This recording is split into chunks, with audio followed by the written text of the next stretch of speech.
بھارت میں کہیں بھی دہشت گردی کا کوئی واقعہ پیش آتا ہے تو ثبوت ہو یا نہ ہو اس کا مطلب جنگ ہی سمجھا جاتا ہے۔ بلال بھٹو کی قیادت میں پاکستانی وفد کی واشنگٹن میں امریکی قانون سازوں سے ملاقاتیں۔ چیئرمین پیپلز پارٹی بلال بھٹو کی کڑی تنقید کا وزیر اعظم شہباز شریف نے اس وفد کو امن کا مشن دیا ہے۔ اس مشن میں بھارت سے بات چیت اور سفارتکاری کے ذریعے مسائل کا حل تلاش کرنا شامل ہے۔ جنگ بندی خوشائن ضرور ہے لیکن یہ ایک محض آغاز ہے۔ بھارت کا 24 کروڑ پاکستانیوں کے لیے پانی بند کرنے کا عندیہ ایک خطرناک ہے، مگر بھارت نے یہ اقدام کیا تو یہ جنگ کے اعلان کے مترادف ہوگا۔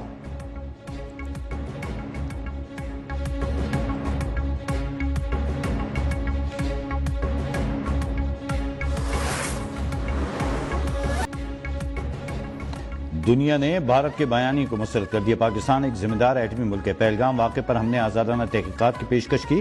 بھارت نے ہمارے امن کی خواہش کو کمزوری سمجھا۔ چیئرمین سینٹ یوسف رضا گیلانی کی پریس کانفرنس۔ کہا دو ایٹمی طاقتوں کو آپس میں جنگ نہیں کرنی چاہیے۔ ہم امن کے لیے ہر فورم پر بات چیت کے لیے تیار ہیں۔ بھارت سنتاس معاہدے کو ایک طرفہ طور پر مسترد نہیں کر سکتا۔ بھارت نے پاکستان پر حملہ کیا تو ہمارے پاس کوئی اور آپشن نہیں تھا۔ بھارت کی آبی جارحیت کا ڈٹ کر مقابلہ کر رہے ہیں۔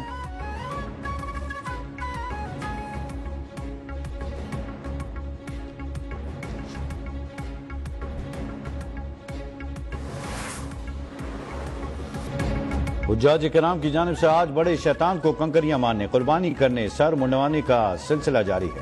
حجاج کرام احرام کھولنے کے بعد عام لباس میں مسجد الحرام میں طواف زیارت اور سعی کر رہے ہیں۔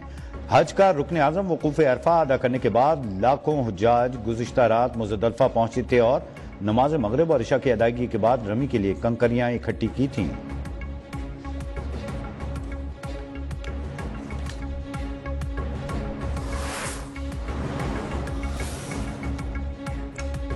پاکستان میں عید الاضحیٰ کل منائی جائے گی۔ کراچی میں بورا برادری عید الاضحیٰ مذہبی جوش و خروش سے منا رہی ہے۔ بورا برادری کی مساجد میں نماز عید ادا کی گئی۔ عید کے اجتماعات صدر پاکستان چوک، حیدری، بلوچ کالونی سمیت دیگر علاقوں میں ہوئی جس میں ہزاروں افراد نے نماز عید ادا کی۔ نماز عید کے بعد قربانی کا فریضہ بھی ادا کیا گیا۔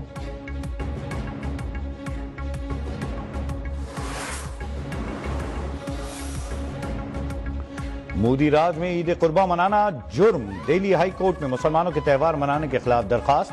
مسلم دشمنی کی آڑ میں ہندوتوا ایجنڈے کا نیا حملہ۔ نام نہاد گاؤ رکشک مسلمانوں سے قربانی کرانے کا بنیادی حق چھیننے پر تل گئے۔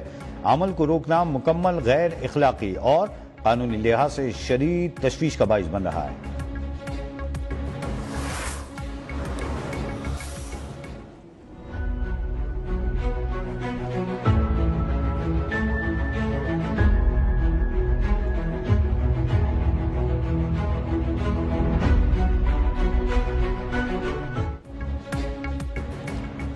دہلی میں کشمیری نوجوان کا وحشیانہ قتل، کشمیری مسلمانوں پر ریاستی ظلم اور تشدد جاری۔ پہلگام واقعے کے بعد سے کشمیری مسلمانوں کے خلاف انتظامی قتل کا سلسلہ معمول بن گیا۔ بھارتی پولیس کی پرتشدد کارروائیوں نے اور کشمیری نوجوانوں کی جان لے لی۔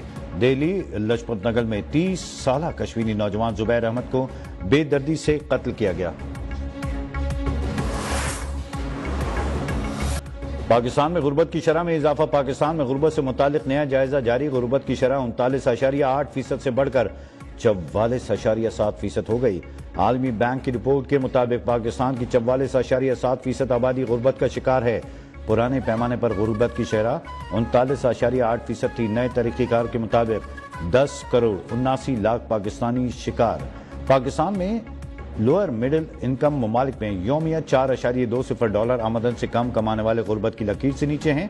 اس سے قبل غربت کا پیمانہ $3.65 یومیہ آمدن تھا۔ آمدن کی اس حد میں پاکستان کی 44.7% آبادی آتی ہے۔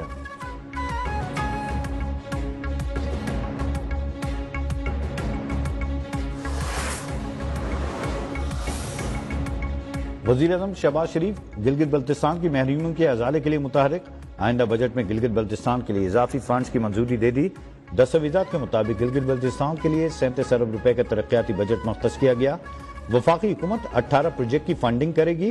وزیر اعظم ترقیاتی بجٹ میں گلگت بلتستان کو اضافی 3.5 ارب روپے فراہم کرنے پر آمادہ۔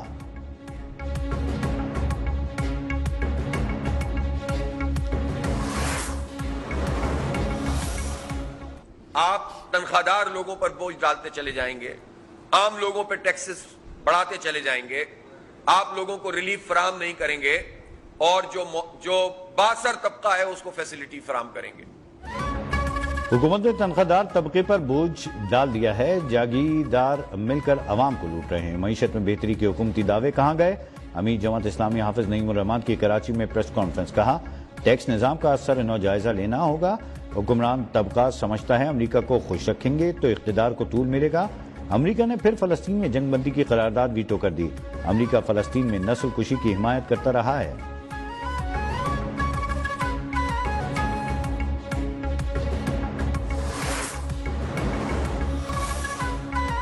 کوہاٹ میں گیس لیکیج سے نون لیگی رہنما اور سابق سینیٹر عباس آفریدی انتقال کر گئے.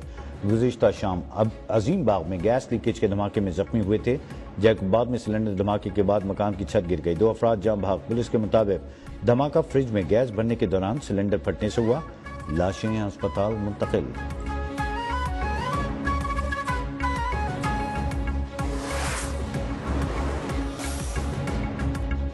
کراچی کے سوا ملک بھر میں عید کے تینوں دن ہیٹ ویو کا امکان. موسمی ہائی پریشر کے باعث 7 سے 12 جون کے درمیان ملک ہیٹ ویو کی لپیٹ میں رہے گا. محکمہ موسمیات کے مطابق پارہ معمول سے 60 ڈگری زیادہ ہو سکتا ہے. شدید گرمی کی وجہ سے میدانی علاقوں میں گرد و غبار اور تیز ہوائیں بھی متوقع ہیں.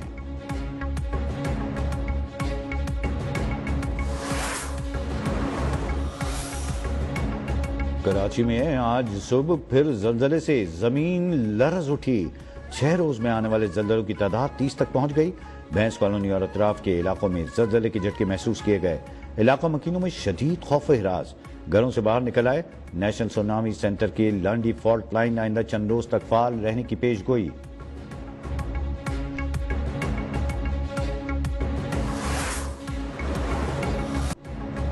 وقت کم مقابلہ سخت. عید الاضحیٰ میں آج کا دن رہ گیا. مویشی منڈیوں میں خریداروں کا رش. سستے اور اچھے جانوروں کی تلاش. کئی شہری بچوں اور فیملیز کے ہمراہ بھی قربانی کا جانور خریدنے پہنچ گئے.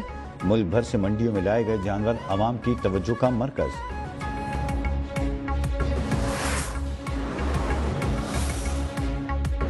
چھریاں, چاقو, ٹوکے تیز کرنے والوں نے نرخوں میں اضافہ کر دیا. لکڑی کی مڈیاں اور پتھر کی سلیں فروغ کرنے والوں نے از خود ریٹس بڑھا دیے. شہریوں کا کہنا ہے عید ہے, چھریاں چاقو تیز کرنے کے بھی منہ مانگے دام تو دینے پڑیں گے.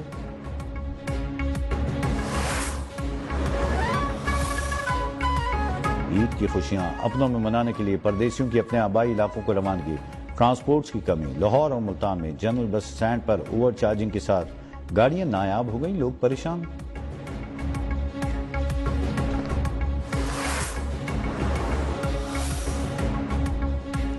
اور عید الاضحیٰ کے موقع پر باربیکیو کی بھی تیاریاں. کوئلے کی قیمتوں میں غیر معمولی اضافہ کر دیا گیا. جیلوں میں کوئلہ فروخ کرنے والوں نے منمانے نرخ وصول کرنا شروع کر دیے. قصائیوں کے بھی نخرے. جانور ذبح کرنے کے لیے اپنے مرضی کے داموں پر بضد.